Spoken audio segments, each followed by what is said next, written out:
In the meantime, the Nigerian Parliament will cut the wages of lawmakers in this year's budget by 25%. The country's members of Parliament are among the highest paid in the world, and they've resisted pay cuts in the past. But now, falling oil prices have forced them to cut their own budgets. CCTV's Digi Badmas has more.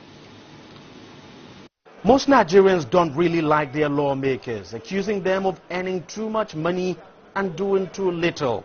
A 2013 report by The Economist magazine ranked Nigerian lawmakers as the second highest paid in the world as a ratio of GDP per person. The report estimates a Nigerian lawmaker earns about $189,000, which was 116 times the country's GDP back then.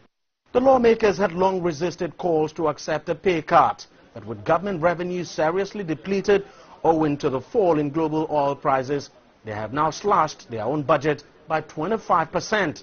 The gesture is receiving public commendation, even from one of their own. It is long overdue. I can remember when we were in the Senate. I was the leader of AD in the National Assembly.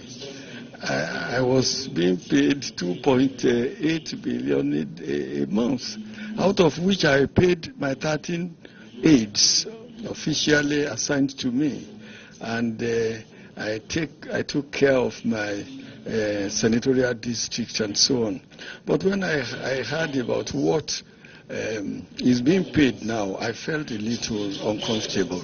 I know that my fellow senators who are now serving mean quite well to Nigeria, and the challenges before them are great. I appreciate that. But nevertheless, they have taken a wise decision to have reduced their monthly pay. It's a welcome idea because it now shows that they are feeling the way the masses of this country is feeling. Mass unemployment, things are not moving, and then with this drop in the cost of oil price globally, it now means if they have done that, it's a sacrifice. I commend them. Because if they had not done anything, there is nothing we can do. We'll just be making noise outside. So it now shows they are now having the listening ears of the public.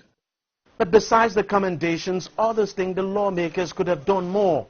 This aspiring lawmaker says if he won next month's election, he would be pushing for further cuts.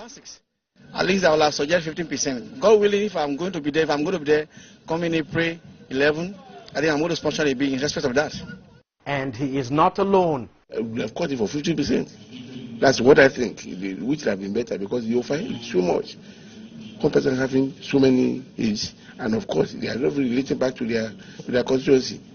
They just collect this money and people are big. That's why the contest for the National Assembly is so much, because people now look at what they get from it and not what they give to the country. The lawmakers' budget is 150 billion naira. 25% of that is less than 40 billion. Now, how much impact that would make in a country that is badly in need of development is very much in doubt. It's also doubtful the lawmakers would have carried out the cut if oil prices had not fallen so low. So everyone is waiting to see what happens when oil prices eventually bounce back.